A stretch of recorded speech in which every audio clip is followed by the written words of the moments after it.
Good Wednesday morning. Today is interesting, and John, we're just continuing John's 8th chapter. It's a crescendo. It intensifies every step of the way until with this confrontation. And it's a confrontation between the gospel and the law. And the Jews here are the Pharisees, and they're the good guys. You got to know that they are not the bad guys. They are defending the law. They are defending it. Okay, you got to get that. They're not the bad guys at all. At all. In fact, in this period of history, they were the great reformers. They're the quintessential good guys, if you are within the law. But you remember with John's gospel and even Matthew, you've gone past that. Christianity transcends and completes. You have to choose whether you're a Jew or a Christian. That's the world that they were living in, and it still is. But one of the things in there, he says that in the gospel today, on Wednesday, he says that, oh, come on, I lost the train of thought. He says, if you remain in my word, you will truly be my disciples, and you will know the truth, and the truth will set you free. The truth. I am the truth, the way, and the life. See? Christ's truth transcends the law, and you'll be free. Free in the sense, for free of the law and from the law. You go beyond it. Not that you're going to violate the law, but you will transcend the law, and you will truly be free. That's I can say that because it's a mindset as well as the truth of the relationship between Judaism and Christianity at the time and forever, okay? But it's also a mindset. It's a mindset, those who stay within the law, while it is right, it isn't right enough. In the end, the law serves the human community, and the law is meant to free us, not to condemn us or to control us, but ultimately, it's the minimal conditions of human civility and life. What happens is if when the law becomes an end in itself, then what one loses is love.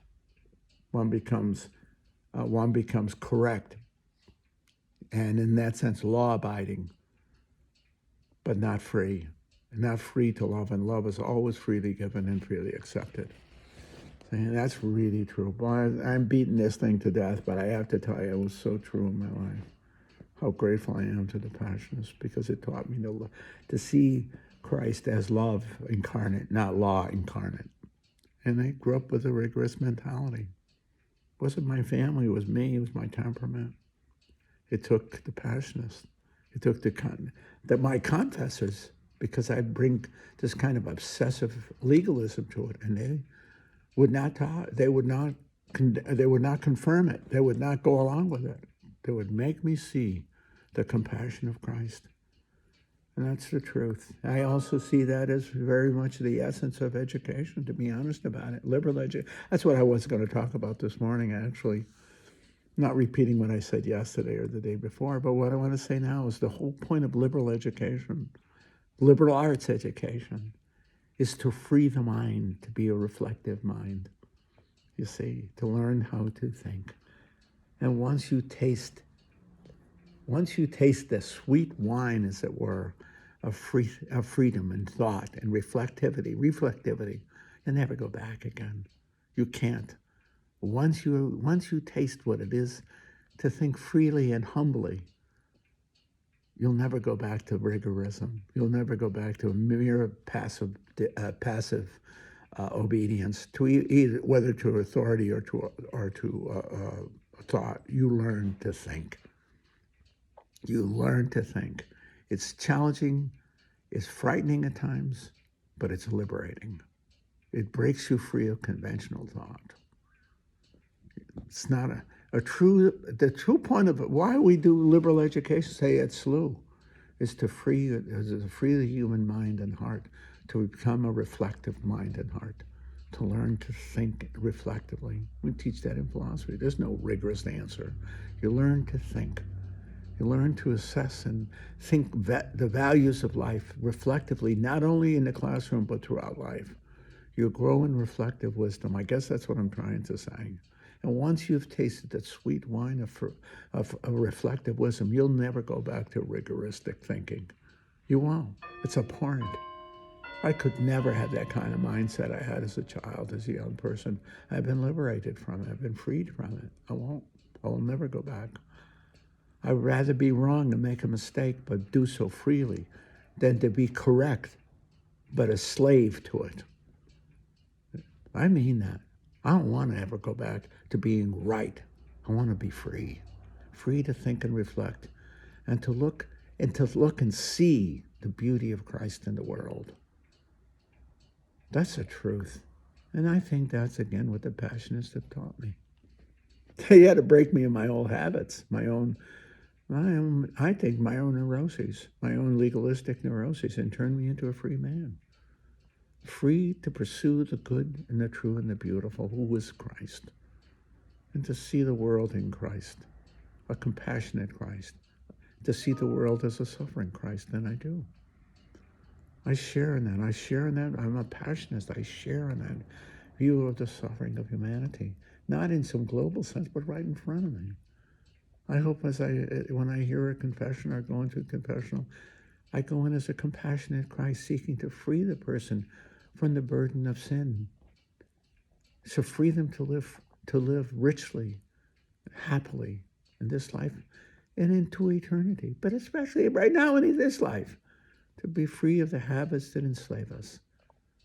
That's what sin, you sin, you become a slave to sin. Anybody who knows that, ask anybody in alcohol, they'll tell you that. You become a slave to your vices. See, whether it's by intoxication, whatever it may be.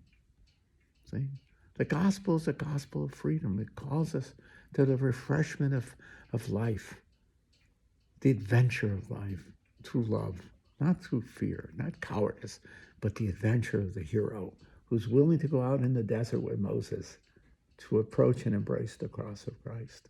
I'm not trying to be pious. I'm telling you the truth. I'm so grateful for my Passionist vocation. I keep saying that this week because I am so acutely aware of it, because it gave me the freedom of a child of God. That's the truth. I discovered who God was, not who I wanted him to be or who I feared he was, but who he really is in Christ crucified, died, and risen, but especially the crucified Christ. I'm a Passionist. I probably wouldn't have my faith if it wasn't for my Passionist vocation, because I see in the beauty of the crucified Christ the hope of humanity itself. I mean that. I'm sorry for so many of my friends and family, maybe family, I don't know, my family, my friend, who have left the faith.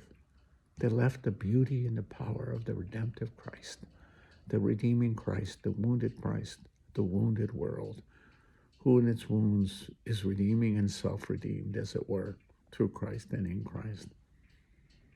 I wonder what it is to hope when you look at the horrors of life and the difficulties of life, the passion of life, what you see, if you have no hope, that in that suffering there is redemption, that we share and fill those things, that we fill up those things, wanting in the suffering of Christ. St. Paul's genius insight in the letter to the Colossians.